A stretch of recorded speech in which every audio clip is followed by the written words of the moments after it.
سيئات أعمالنا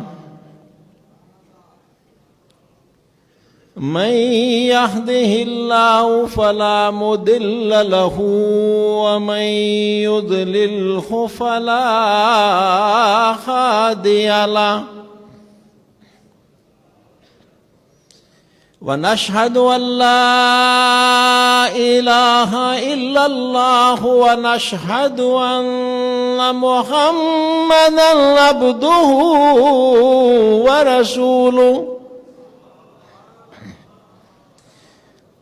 أما بعد فأعوذ بالله من الشيطان الرجيم بسم الله الرحمن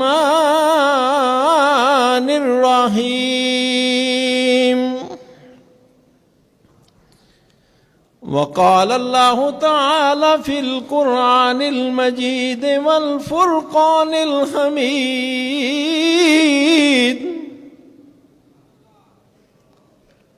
تلك الرسل فضلنا بعضهم على بعض وقال الله تعالى في آية أخرى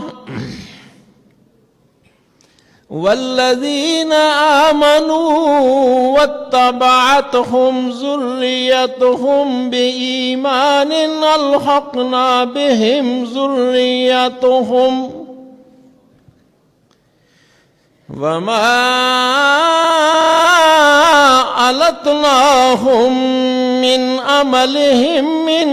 شيء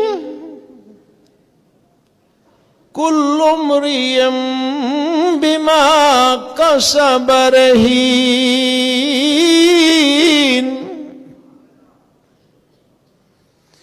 وقال الرسول صلى الله عليه وسلم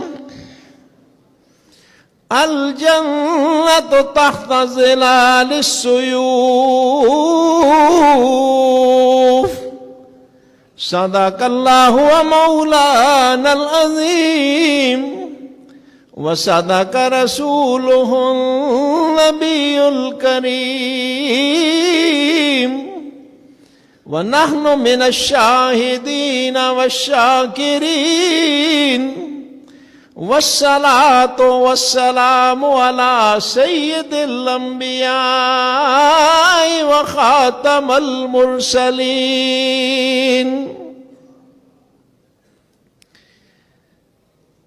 آج کے اس مبارک دن کے حوالے سے ایک کثیر تعداد مومنین کی، نوجوانوں کی، مسلمین کی اور تمام مکاتب فکر سے تعلق رکھنے والے علماء کرام، فضلائے عظام کی جس انداز سے جامعہ عروۃ الوثقی والوں نے اکٹھی کر لی ہے، یہ بذات خود جشن مولود کعبہ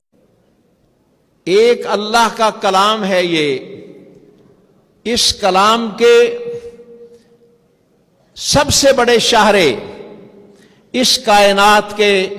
سید الاولین سید الاخرین،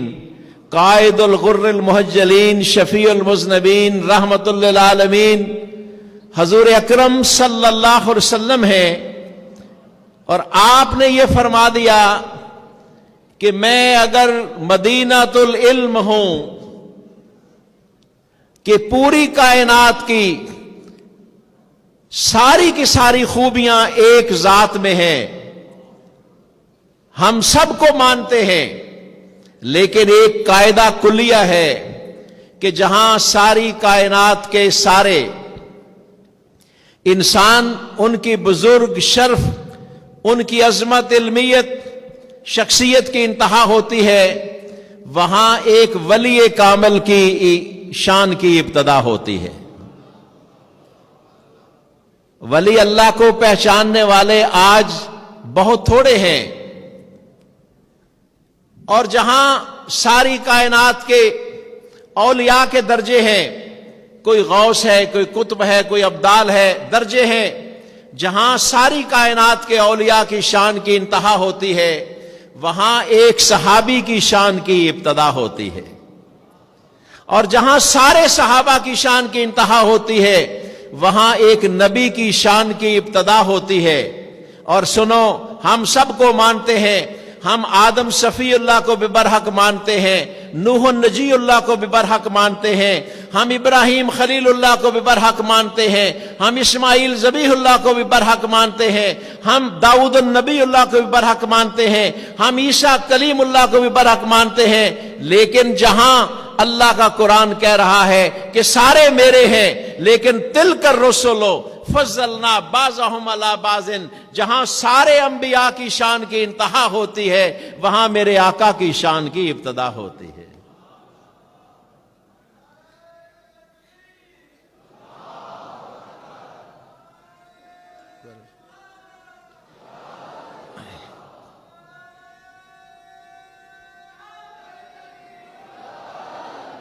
بے مثل و بے مثال،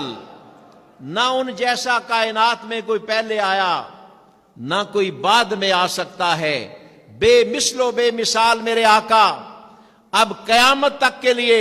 ڈنکا بجے گا تو محمد الرسول اللہ صلی اللہ علیہ وسلم کا بجے گا۔ اب اس کائنات میں کوئی اور دین نہیں چل سکتا، اب اس میں کوئی اور مذہب پنپ نہیں سکتا۔ اللہ نے کہہ دیا الیوم اکملت لکم دینکم واتممت علیکم نعمتی ورضیت لکم الاسلام دینا۔ اور اگلی سن لو، اب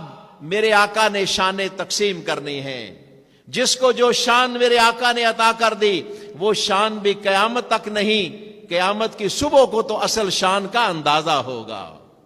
جب ہماری آنکھیں بند ہوں گی تو پھر اصل آنکھیں کھلیں گی کہ شان کس کی ہے۔ اور پھر آج میں چونکہ اتنے بڑے بڑے علماء کرام آغائے معظمین وہاں بیٹھے ہیں اور ائمہ کرام ہیں اور ماشاءاللہ ذاکرین عظام بھی ہوں گے، تو میرا تو صرف حاضری کے لیے حضرت مولانا طارق جمیل صاحب کے حکم پر آ گیا ہوں۔ مجھے تو ایسے بڑے بڑی شخصیات کے سامنے بولتے ہوئے احساس بھی ہو رہا ہے کہ کہیں میری زبان لڑکھڑا کے کوئی فکرہ غلط نہ نکلے۔ تو سب سے پہلے آپ سب سے، نوجوان بھی اور ادھر والے بھی ادھر والے بھی، سب سے معذرت خواہ ہوں اگر میری زبان سے کوئی ایسا فکرہ نکلے تو مجھے طالب علم اور ان علماء کرام اور بزرگان دین کے جوتیاں اٹھانے والا سمجھ کے مجھے معاف کر دینا۔ میں اپنی طرف سے نہیں کہہ رہا، مجھے حکم ہوا تو میں آ گیا ہوں، تو اس لیے کوئی غلطی ہوئی تو اس کی پہلے معافی چاہ رہا ہوں کہ وہ غلطی میری ہوگی، وہ غلطی ان کی نہیں ہوگی جنہوں نے مجھے بھیجا ہے۔ تو اس لیے آپ سے اگلی بات سنو، جو پیغام آج کا ہے، آج کیا خوبصورت دن ہے، اور جس انداز سے آپ لوگوں نے، میں بھی تقریباً 42 سال سرکار کے مختلف عہدوں پر پاکستان اور دنیا کے مختلف ممالک میں پھرا ہوں، لیکن جہاں داخل ہوتے ہی جس محبت سے آج آپ مولا الموحدین اور امام المتقین کا جشن مولود کعبہ منا رہے ہیں، اس پر میں آپ کو سلام پیش کرتا ہوں۔ کمال کر دی، ایسی محبت، ایسی محبت، ایسی محبت، اور یہ محبت ہی ایمان کا جزو ہے۔ اور اہل بیت کی محبت کے لیے پچھلی جمعرات کو، آج بھی جمعرات ہے، آپ لوگوں کے علم میں بات چونکہ پہنچتی نہیں، اس لیے آج سن لو میری براہ راست بات۔ پچھلی جمعرات کو رائے ونڈ میں اجتماع تھا اور شام کے وقت میں مولانا طارق جمیل صاحب کا بیان تھا، اس میں انہوں نے فرمایا کہ ہم یہ اعلان رائے ونڈ کے ممبر سے کیا کہ ہمارے ایمان کا جزو اعظم، ہمارے ایمان کا جزو اعظم محبت اہل بیت ہے، محبت اہل بیت ہے۔ اور یہ تو ہم کہتے ہیں، اب ہم اللہ کے کلام سے پوچھیں کہ یا اللہ اب تو ان کو کہاں رکھتا ہے؟ تو میرے آقا نے کہا والذین آمنوا واتبعتهم ذریتهم بإیمان الحقنا بهم ذریتهم وما ألتناهم من عملهم من شیء۔ درجے سب کے ہوں گے شانیں سب کی ہوں گی، لیکن سنو میرے آقا سید الکونین صلی اللہ علیہ وسلم کی اولاد کو، اہل بیت کو اللہ نے کیا کہا، شان کیا دے دی؟ سب کے درجے ہوں گے، جیسے میں نے عرض کیا اتقیاء کے، شہداء کے، صلحاء کے، علماء کے، فضلاء کے درجے ہوں گے، اور جنتیں تقسیم ہو جائیں گی، اور سب سے اعلیٰ سب سے عرفہ میرے آقا سید الکونین صلی اللہ علیہ وسلم نے فرمایا کہ اس پورے محشر کے میدان میں صرف ایک جھنڈا ہوگا،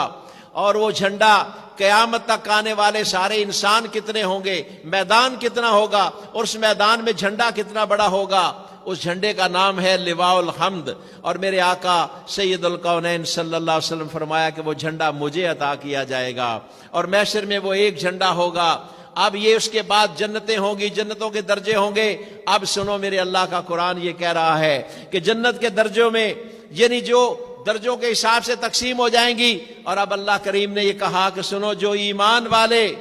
جو اولادیں ایمان کے ساتھ جائیں گی، اب ہم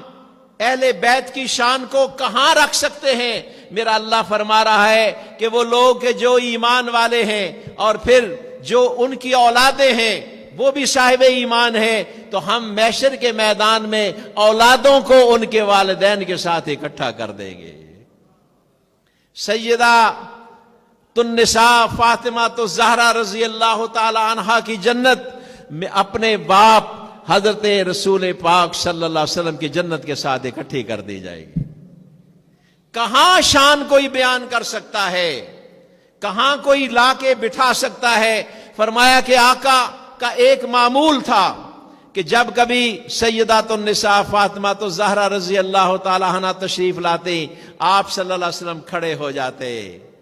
کوئی باپ آج کے دور میں اپنی بیٹی کا استقبال یوں نہیں کرتا۔ آپ نے انسانیت کو سبق دے دیا کہ یہ شان والی، یہ سیدات النساء ہے، پوری کائنات کی ساری عورتیں اس ایک شان والی شخصیت پر قربان کر دیں۔ آپ صلی اللہ علیہ وسلم آگے بڑھ کے ان کا ہاتھ تھامتے، یوں ہاتھ تھام کے، اور پھر لا کے پہلے سیدات النساء کو بٹھاتے، پھر دوبارہ خود بیٹھتے تھے۔ اب اللہ نے کہا کہ ہم ان کی اولادوں کو ان کے والدین کے ساتھ اکٹھا کر دیں گے۔ اب ہم جتنے بھی درجے بیان کرتے چلے جائیں کہ فلاں کا یہ درجہ، فلاں کا یہ درجہ، جہاں میرے آقا کی جنت ہے اس جیسی جنت کسی کی نہیں، جہاں میرے آقا کی شان ہے ان جیسی شان کسی کی نہیں۔ اور آقا کی جنت میں سیدات النساء حضرت حسنین کریمین اور سید علی المرتضی شیر خدا، جب وہاں امام الموحدین و امام المتقین ان کو الحقنا بہم، ہم ان کو ان کی جنتوں میں ان کے ساتھ کر دیں گے۔ یہ شان اللہ نے جن کو عطا کی ہے، اب اس شان کو آج آپ سیلیبریٹ کر رہے ہیں۔ میں صرف یہ استدعا کروں گا کہ بالکل چھوٹی سی بات کی استدعا کروں گا کہ ابھی وہ جو پڑھ رہے تھے وہ بھی بتا رہے تھے کہ ایک سجدہ ایمان سے بتاؤ کہ کیا شیطان نے روزے نہیں رکھے تھے؟ کیا شیطان نے یعنی زکوٰۃ ادا نہیں کی تھی؟ کیا شیطان نے کوئی اور کام نہیں کیے تھے؟ ایک ہی تو کام کیا تھا کہ سجدہ نہیں کیا، مردود کائنات بن گیا۔ اور ایک سجدہ اس کائنات میں ایسا ہے، وہ امام عالی مقام کا سجدہ ہے۔ اس وقت میں جب چاروں طرف تلواریں تھیں اور چند سیکنڈ کے لیے بھی کوئی جنگ روکنے کو تیار نہیں تھا، آپ نے کہا جنگ روکو نہ روکو، ہم تو اپنے نانا کا سجدہ ادا کر کے رہیں گے۔ اور آپ نے بیت کربلا میں ایک سجدہ ادا کر کے ساری امت کو یہ کہا کہ سجدہ کبھی روکنا نہیں، سجدہ اگر تلواروں کے سائے میں بھی کرنا پڑا، الجنت تحت ظلال السیوف، تو وہ اس تلواروں کے سائے کے نیچے سجدہ کرنا ہے۔ امام عالی مقام نے وہ سجدہ بتا دیا ہے۔ آج ہم نوجوان اپنے آپ کو ایک بات پر قائم کر لیں کہ آج کے بعد، آج اس مدرسے کا نواں یوم تاسیس بھی ہے، اور 13 رجب المراجب کے حساب سے حضرت مولا کائنات کا یوم جشن مولود کعبہ بھی ہے۔ آج ایک نیت کرو کہ آج کے بعد ہمارا کوئی سجدہ خطا نہیں ہوگا. آج تک جو ہو گئی بھول اس کو اللہ معاف کرے گا. وہ تواب ہے, وہ رحیم ہے, وہ کریم ہے, لیکن آج کے بعد ہمارا کوئی سجدہ قضا نہیں ہوگا. اللہ کے پیارے نبی صلی اللہ علیہ وسلم کی اولاد نے, اہل بیت نے اس سجدے کا حق ادا کر دیا ہے. تو نوجوانوں, اب موقع ہے کہ ہم بھی اپنی کمیوں کو دور کر دیں, کیونکہ جب تک سجدہ نہیں